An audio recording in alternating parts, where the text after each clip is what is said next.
Brap, brap, brap. Oh, welcome back to the channel. So a couple weeks ago, I picked up this 2001 Summit 800 High Mark for just 500 bucks. Not 3,000, not 2,000, not 1,000, but $500. So you're probably saying, you know what, 500 bucks is a pretty good steal for a machine like this, and you're right. But there's a catch, okay? I'm going to show you some features here now and why this thing was 500 bucks.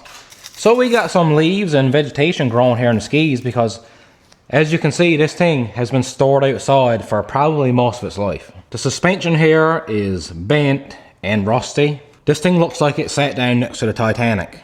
We got some custom made hood hold downs. I'm not gonna lie, this is actually a pretty good idea, and I'm probably gonna reuse that idea in the future because these little rubbers here that hold the hood down just disintegrate over time. The seat here is completely ripped apart. It's not in too bad a shape, honestly, just this one spot right here. Whoever owned it must have done a lot of farting. The tail light is smashed out. That's no big deal. Does not affect operation of the machine. Now here's the biggest issue with this machine.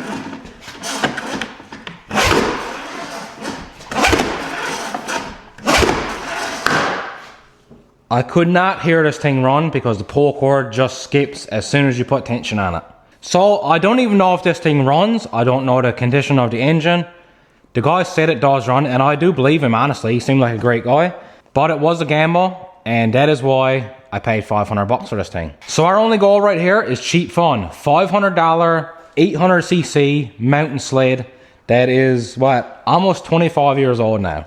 So let's get to work and see if I got a great deal or if I just got ripped off. So if we look down in here, we can see our pull cord goes in right here. Goes down, right down there. So I'm gonna go ahead, I'm gonna remove this big old stock muffler, and we got a new pull cord assembly to go in this. One. That just disappeared forever.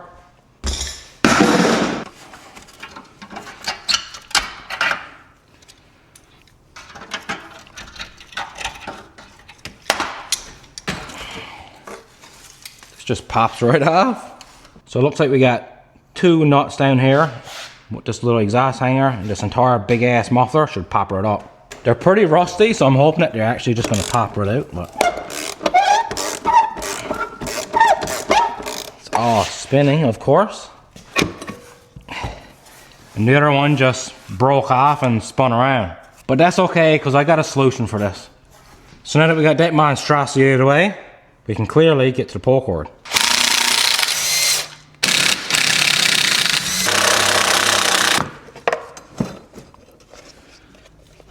So I just got it unbolted, and I guess what happens, you see this little lug right here?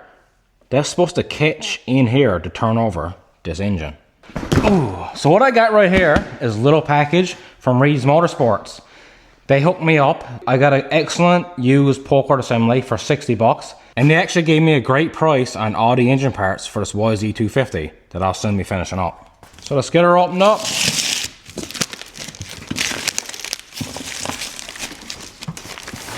I used to deal with these guys years ago, long before I started making videos. You used to see me every other week because I was always smashing something up. So these are all bike parts and stuff. Right here is our pull cord assembly.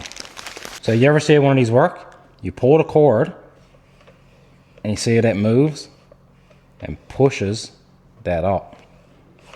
That'll then lock into your engine and turn it over. Nothing to this job, just a few bolts. You fish your line back up and tie a big knot in the handle. It's a pretty simple $60 repair. So if you're in Newfoundland, check out Reed's. Tell them I sent you. Okay, out with the new. We got the old one in there. I added another bolt too, because there's only 3 bolts holding that entire thing on. There's holes there for more bolts, so I just put another bolt in there. Let's try to haul her over now and see if we fixed it.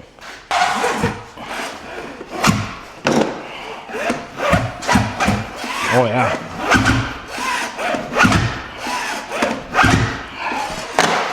So we definitely fixed it. She's really hard to haul over, so I'm assuming she got really good compression, but we're gonna go ahead and check that next. Just pop out the plugs. These old sleds are so easy to work on. So according to the guy I got this from, he was using this skidoo last year when the pull cord broke, and it just sat there in his driveway. So it hasn't been sitting for too long, maybe about a year. So the gas should be best kind. Hopefully we get good compression and whatnot, but we're gonna check that out now and see.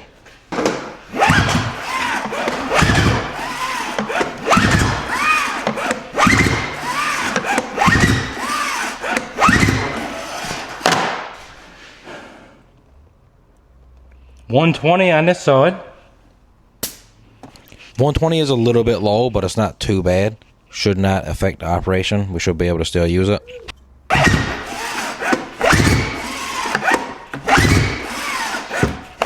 Oh.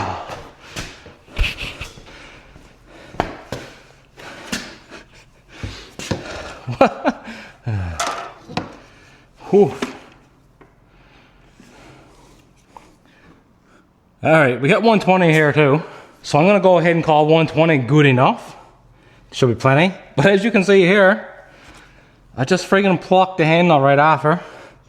I guess my knot wasn't good enough. So you know what they say. If you can't tie a knot, tie a lot. That's what I'll be doing now.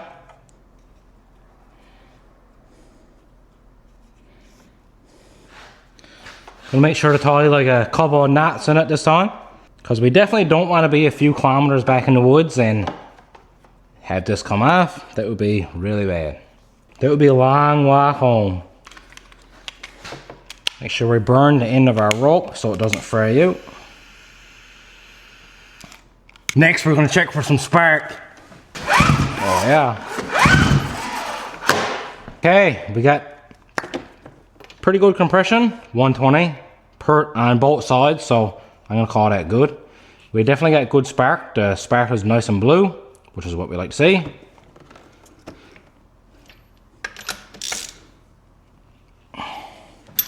Clickety click. Okay, so let's get ready now and put our exhaust back together. Our pipe goes here. And we can take the stock muffler, chuck that right in the garbage.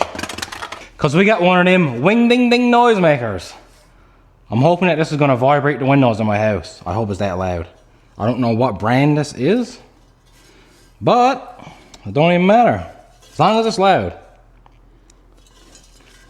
Let's get this one put down in place. So shout out to Ryan.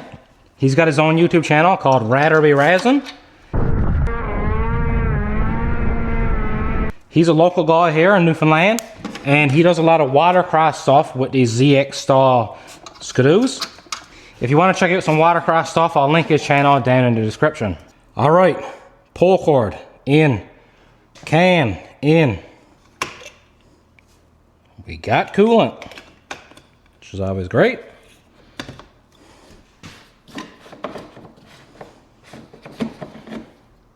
We got oil, which is great.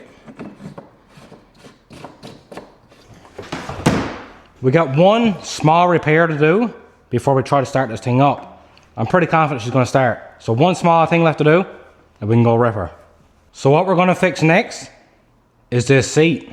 I know you're probably thinking to yourself, it's gonna cost a lot of money for you to get a full seat cover or to bring this somewhere to get it reupholstered. But I got a simple solution. So huge shout out to my sponsor, Gorilla Tape. I'm just kidding, I'm not sponsored. This is just in my toolbox. For real though, Gorilla Tape, if you're out there watching this, hit me up, man. This is gonna be quick and dirty, guys. But it's gonna work, so don't worry about it. Is this a proper permanent fix? Absolutely not. But hopefully this will keep some water out of this freaking cushion here. And from 20 feet away, you won't tell any difference. So let's freaking give her, baby. I mean, come on, this thing was 500 bucks. Would I do this to a $5,000 sled? Probably. But, you know, 500 bucks really don't make me feel too bad about it.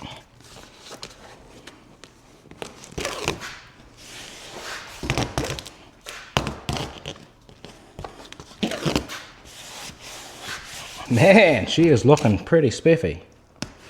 actually. So yeah, if you're wondering, I'm currently taking on clients for upholstery repair, top notch, cost you about $8 a roll, and your seat be looking as good as new. So I did check, and there is gas in it, and it does pass the sniff test. Still smells very strong. Woo! So I'm gonna put the choke on and get to work hauling this thing over. Drop a comment, how many hauls do you think before this thing starts up? I'm gonna say at least 20 or so. She's been sitting for a while. I really don't know though. So follow along and watch me tear my rotator cuff. Choke on, kill switch off. The sort of DES key thing is all on. We got spark, we got fuel. We got a good pull cord set up. Let's go.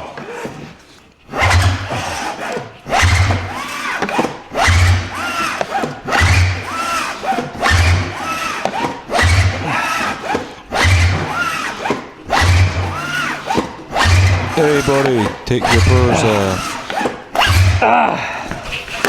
My God, boys. This thing's so hard to turn over.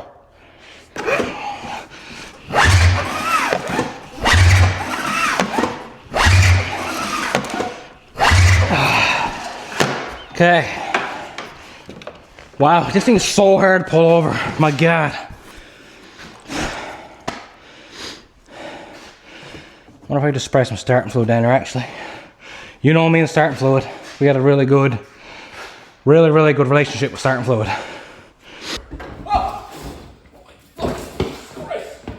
Probably don't need too much, just a little sniff. Just enough to get her going, right? Whew. Let's try her again.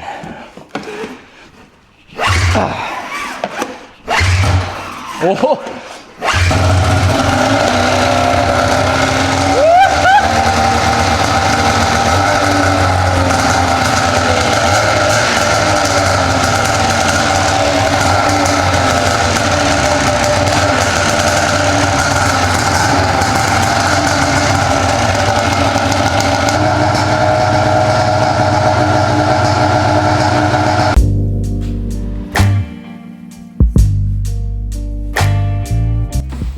It's 50 to 1, baby.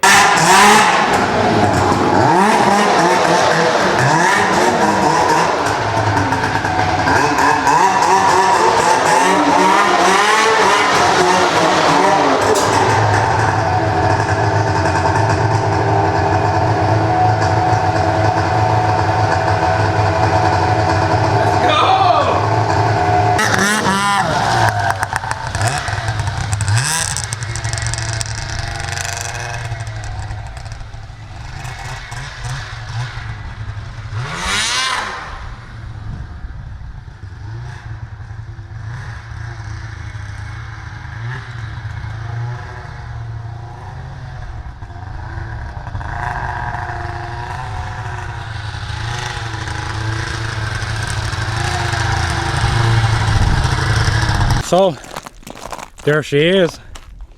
We got a snowbank. What's the worst that's gonna happen? Also, my driveway is a complete sheet of ice, so I'm hoping I'm gonna get at least a little bit of traction, like enough to get this to send over the snowbank.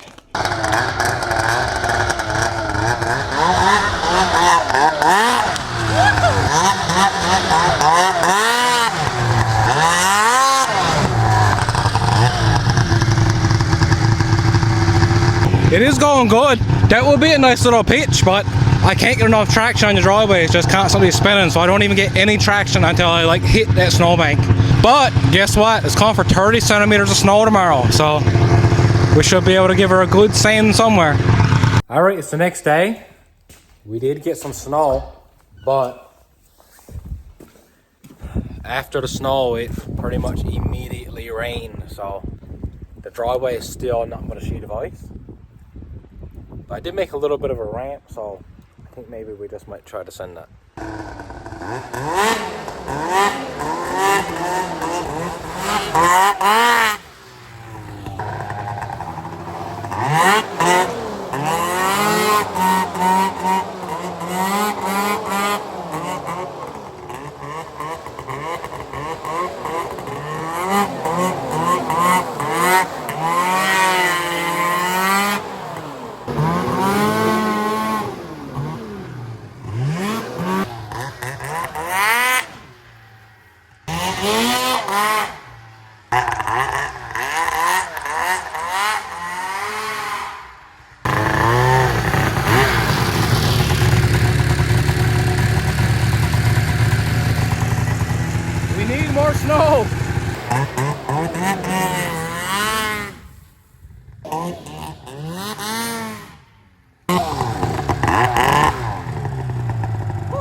So there you go. That's what a $500 25-year-old mountain sled gets you. I'm not gonna lie, this is probably the best $500 I ever spent. Just a few little issues I noticed while ripping this thing around. The gauges don't really work. It is a little baggy when you're just putting around and not hard on the gas. She could definitely use a bit more love. But come on boys, $500. I'm not gonna complain too much about it. Thanks for watching. Please like and subscribe.